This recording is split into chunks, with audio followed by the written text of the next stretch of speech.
એક જ મિનિટ ઉપર ક્લોઝ અપ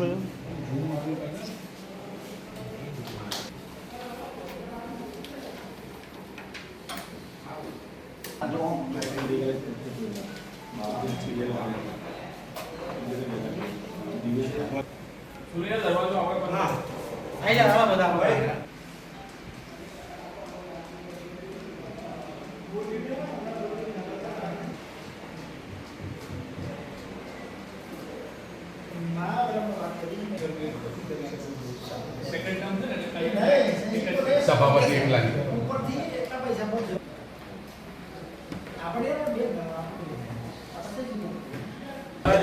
હેલો ભારત માતા કી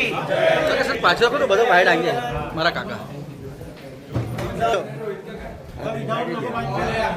ના ના ઓ ભાઈ મારું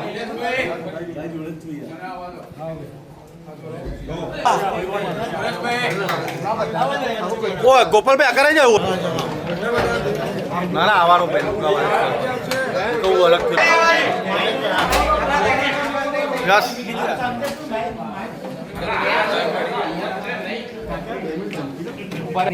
ઓકે ભારત માતા કી જય।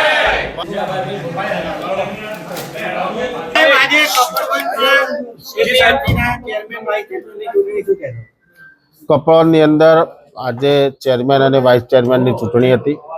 અને અમારી ભારતીય જનતા પાર્ટી દ્વારા ચેરમેન તરીકે નિલેશભાઈ મણિભાઈ પટેલ અને વાઇસ ચેરમેન તરીકે દિનેશભાઈ રેવાભાઈ પટેલની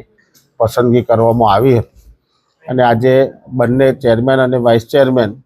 બેઉ બિનહરીફ ચૂંટાઈ આવ્યા છે ત્યારે સૌ પ્રથમ તો હું એમને ખૂબ ખૂબ શુભેચ્છાઓ પાઠવું છું અને અમારા બંને હોદ્દેદારો સહકારની દ્રષ્ટિએ ખૂબ જાગૃત અને ખૂબ જ એક્ટિવ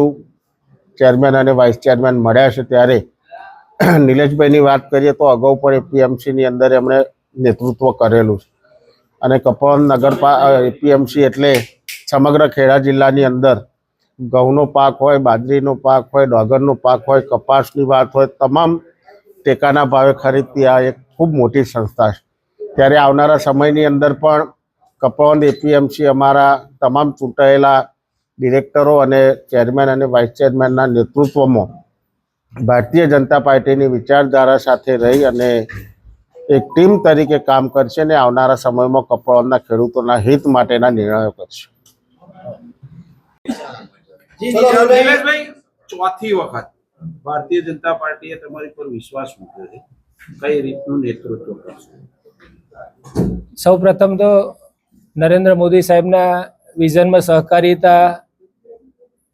જે સંચાલન કર્યું, અમિત શાહ સાહેબના માર્ગદર્શનથી જે સહકારી ક્ષેત્ર છે તેમને કપડણ તાલુકાના ગામે ગામ સુધી પહોંચાડી અને સહકારિતાનો અરસપરસ લાભ મળે તે માટે ભારતીય જનતા પાર્ટીએ મારી પસંદગી કરી છે। તે બદલ મુખ્યમંત્રી શ્રી ભૂપેન્દ્ર પટેલ સાહેબ, પ્રદેશ પ્રમુખ શ્રી જગદીશ વિશ્વકર્મા સાહેબ, મહામંત્રી શ્રી અજયભાઈ, હિતુભા તથા જિલ્લા સંગઠનના પ્રમુખ શ્રીમતી નૈનાબેન, સૌ મહામંત્રી અમિતભાઈ, દીપકભાઈ અને એવા જ અમારા ઉત્સાહી ધારાસભ્ય શ્રી રાજેશભાઈ સાલાનો આ તબક્કે અંતઃકરણથી ખૂબ ખૂબ આભાર માનું છું અને અમને મને જે જવાબદારી સોંપી છે તે જવાબદારી હું પૂરી નિષ્ઠાથી પ્રયત્ન કરી અને સૌ ખેડૂતોના આ એપીએમસીનો લાભ છેવાડાના માનવી સુધી પહોંચે તેવો પ્રયાસ રહેશે મારો। ખેડૂતો માટે તમે શું કરશો? ખેડૂતોને જે આ સરકાર દ્વારા ટેકાના ભાવે જે ખરીદી થાય છે તેની અંદર અમે ખેડૂતોને મહત્તમ સગવડ આપી અને ખેડૂતોને પૂરેપૂરો ટેકાનો લાભ મળે એવો અમે પ્રયાસ રહેશે અમારો।